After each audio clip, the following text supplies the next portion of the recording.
No matter where one stands on the electrification party, we can all agree that Lexus has been late to this particular party, so they decided to make up for it in a couple of different ways. The first and most obvious is something that looks like a concept car.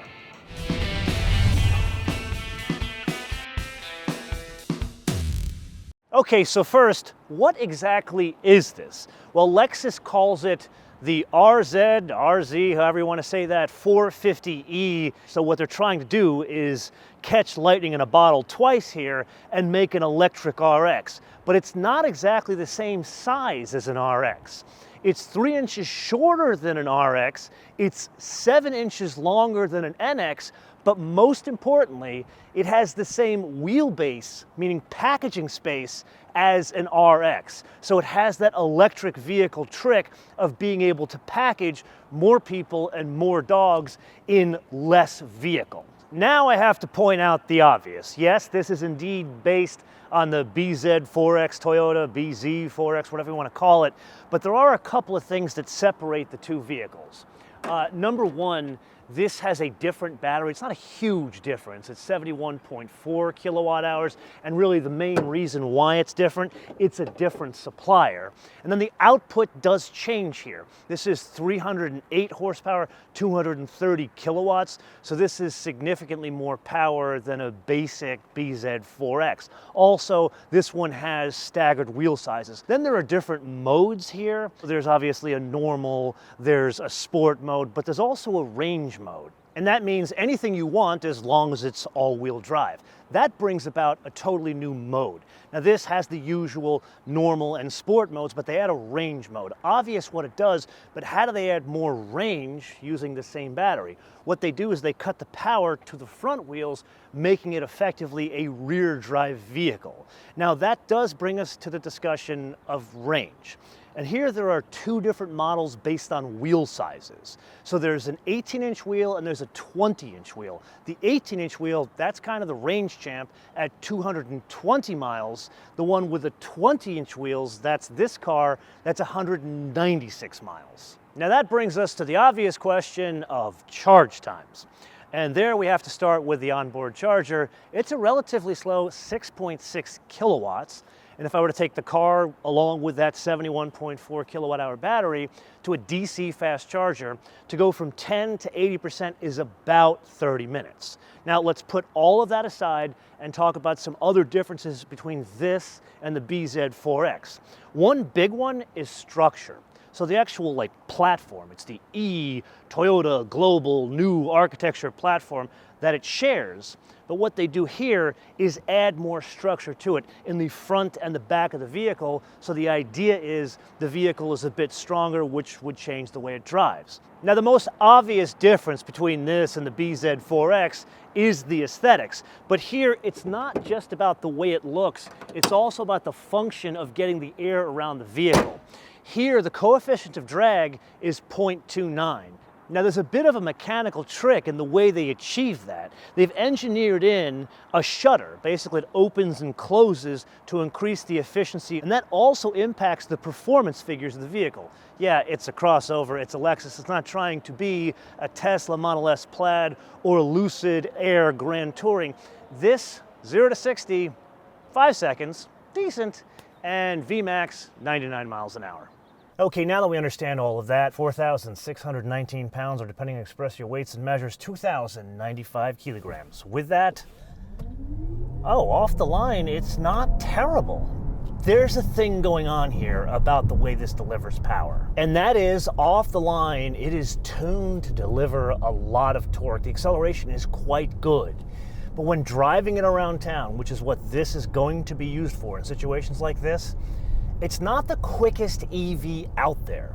In other words, no one really expects this to be a Lucid or a Tesla Model S Plaid, but it's not really quick at passing or accelerating from, say, 50 to 0. Here's a great example. Let's say, for the sake of discussion, I wanted to pass someone here.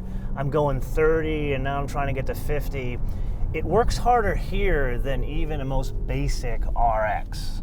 Excuse me being Captain Obvious here, but we need to have a discussion of something that has been staring you in the face throughout this entire episode, and that would be the steering wheel, or what I would call a yoke. Lexus hasn't given that steering wheel a specific name, but it is attached to a system called steer-by-wire, which is exactly that. There is no mechanical linkage between the steering wheel and the steering rack. And again, for the avoidance of doubt here, this is only the front steering. There is no rear wheel steering system on offer in the RZ. And what this is a science project within Lexus. It started about 7 years ago, looking to develop a steer-by-wire system that would complement electric vehicles. And the idea is, if we have a different type of input for propulsion, perhaps the way in which steering is accomplished should match that experience. So specifically, the change here is the input has changed from 540 degrees of input to 150 degrees. So the idea is more direct and more accurate steering. Now the obvious question is, what happens if something goes wrong?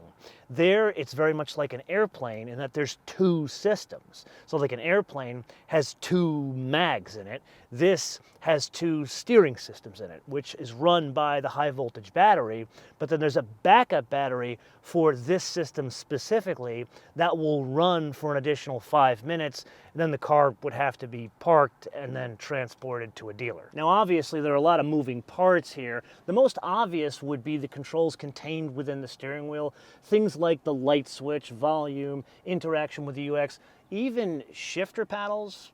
Now the question would be, why are there shifter paddles in a vehicle that doesn't have a transmission? That's for the regen. Then we press on to the placement of the instrument panel. And if you think about a traditional steering wheel with a rim, you have to place the instrument panel so the driver can look through this steering rim. Here you don't have that constraint. So what the engineers have done is they've moved the instrument panel forward and up to make it more visible. Then there's the question of, when would this be available? And that don't really have an answer for you. These are pre-production prototypes that you and I are driving. They will be coming to the US market, but they're going to cascade into other markets first, and then we'll get them here in North America. Okay, so now the moment of truth. Let's try this steer-by-wire in the wild. And here we're just on the beach side of Oceanside with a parking lot for the marina, hands at 10 and 2, as we have throughout this entire episode. And let's get to the first steer. And this is where that 150 degrees of steering really pays off. Notice where the yoke is. It does take some getting used to get acclimated to this thing, because it's definitely more, there's more steering. Like for example, you have to adjust how much input on the wheel as you get around the vehicle. Let's say for the sake of discussion, I want to go into this spot here.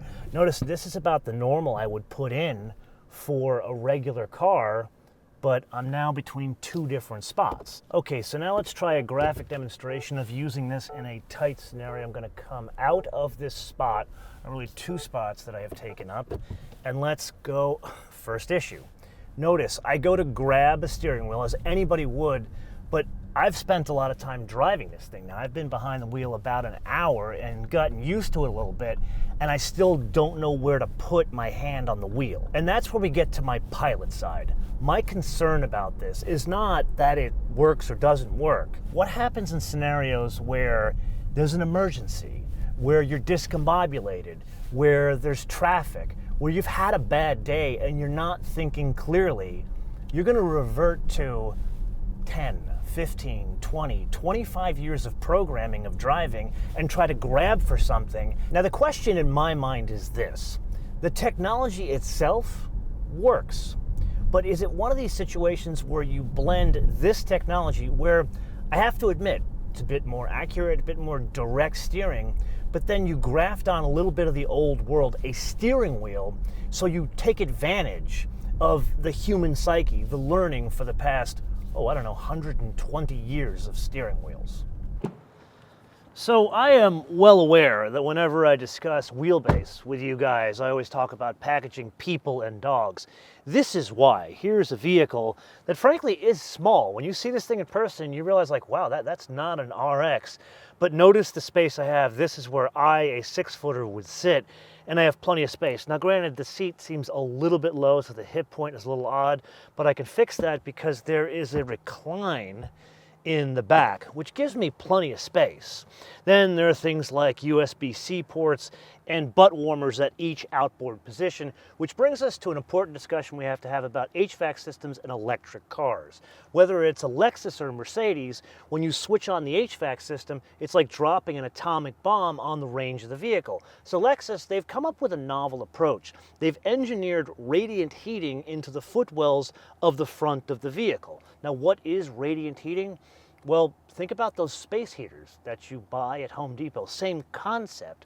And what they're doing is it's working in conjunction with, say, a heated seat or a heated steering wheel to efficiently warm up the occupants.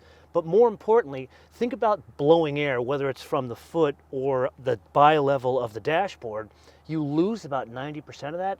So what this is doing is not only warming you up, but warming you up quicker. Okay, so let's try something a bit different here and follow this stunning green Porsche and understand driving dynamics, but more importantly, ride quality on the freeway, because this much more of a city vehicle. Now, understanding that, the thing you notice the most is when this thing is rolling down the road, there's no traffic, you're not trying to duck in and out of traffic or being an aggressive driver. The ride quality is indeed smooth. It's what we expect from Lexus. It's when you get into choppy pavement or try to drive aggressively where the ride quality, it's not as subtle as other Lexus vehicles. Then there's the regenerative braking system. Well, let's get past this very slow Avalon to understand what we're dealing with here.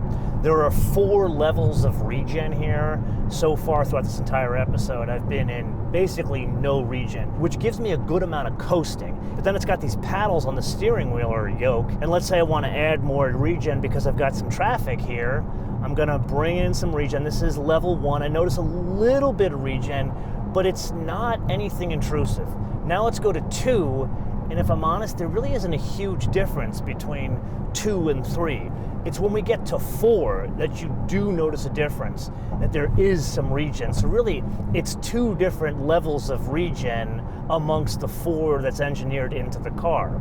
Now, huge hinweis there. This is not a one-pedal setup. It's not like other EVs that you and I have driven where you could drive this around town and just use the gas or electric, whatever you want to call that pedal. This is a situation where you're going to be using the gas and the brake. Not a bad thing, it's just different in the way it drives as an electric vehicle. Yes, it is indeed that time again to play your favorite game on the options game with today's contestant, the first ever electric vehicle from Lexus. It's the RZ 450e for a base price of $58,500. Now, huge hinweis here. There are 3 different models on offer, and this is where it gets confusing. There's a premium and a luxury. However, the premium, which is the basic one, that one can be had with 2 different wheel sizes. So the 58.5 is the premium with the smaller 18-inch wheels. Then if I wanted the premium with the 20-inch wheels, remember lower range, 196 miles, $59,740. However, this is the fancy one. This is the luxury for a base price of $64,000. Now, the obvious question is, what is the difference between a luxury and a premium? Apparently, a lot.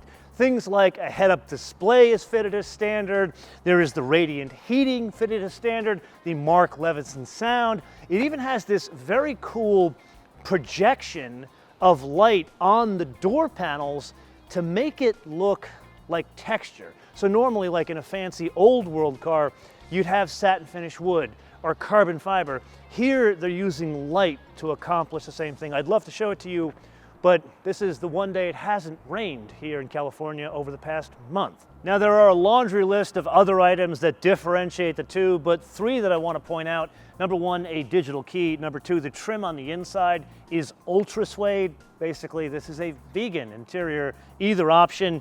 And then last but not least, the charcoal trim on the dashboard.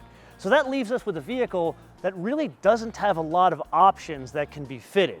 This one has the digital rear view mirror. This one has what's called the bi-tone paint. We saw this on the bz4X, where it's not a two-tone paint, it's different panels or different colors. They call this ether, and then it's black here. That is an additional $1,200. Then we press on to something called the cold area package. No, that is not the radiant heating. That's fitted as standard to this one. $175 additional on the premium. Rather, this package is de-icing for the windshield wipers and heated washer nozzles. That's $200. Then the panoramic sunroof. That's fitted as standard. However, to have the opacity be adjustable, that's an additional $200. They call that the dynamic sky roof. Then we get to a glaring question. How much is the steer-by-wire? I would love to tell you, but I can't because Lexus doesn't know how much it's going to cost in this market. I'm guessing it's not going to be a cheap option. If I were to take a stab in the dark, maybe $2,500. So come back to this episode after they price it and we could probably put a wager on it. Which brings us to the destination and handling from their Mach-e plant, which also makes the GR Corolla and my own personal car, the LC500, $1,150, which brings us to a total retail price of $67,100. Now there is one other item that is thrown into all of this, and that is 30 days of using a gasoline-powered Lexus over a 3-year period. Not 30 days each year, 30 days over 3 years. And the way in which they fulfill it, you get a loaner car from the dealer. So like when I bring my LC500 in, they gave me, I think, an IS350 last time I was there. So you would go through that same service loaner fleet. Okay, so back to driving it around town, and let's discuss a couple of things that are inside the vehicle that stand out. The tactile feel, the color and trim, and overall the way this thing is screwed together. The thing that stands out the most is the color and trim. This one with this sort of camel tan saddle interior that works in conjunction with a tactile feel. I have to say this ultra suede, Alcantara, whatever you want to call it, it's fake suede. It's the kind of thing that makes an impact the minute you get in the car. Those instances where you get into your friend's new car and you're like, wow, I've never seen an interior like that. That is cool. That's the experience that one gets here. And short of an LC500, Lexus usually doesn't pull that kind of stuff off. Okay, so what have we learned today? Well, this I can tell you is not a gussied up bz4X with a Lexus badge. You may remember in that episode, we learned that vehicle was decent, it just didn't have a personality. What the Lexus engineers have done here, by bringing in all of those small changes, they've put a delta between the two vehicles and brought a personality to the party, which brings us to the wish list. And here, it's pretty simple. I want more of a personality because there's two tricks that they've accomplished here. Number one, there's a lot to be done here, even with that steer-by-wire system, where they could add in four-wheel steering, make an F performance to make it a little bit more interesting and not break the bank. And number two, this at a base price of like 60 grand, that's not that much more than buying a Hyundai Ioniq 5. And frankly, coming from a Lexus owner, you're getting the whole Lexus experience, which is very different than a Hyundai and a Kia. But I am just one man, and this is the point of the episode where I turn this around to you guys to opine in the comments below, or via our social media, MotoManTV all in word, MotoManTV all in word, Facebook, Twitter, and Instagram. And with that, if you got value out of this episode, I would greatly appreciate you sharing these episodes with all of your friends on your socials. Until I see you in the next episode, Bish Beta.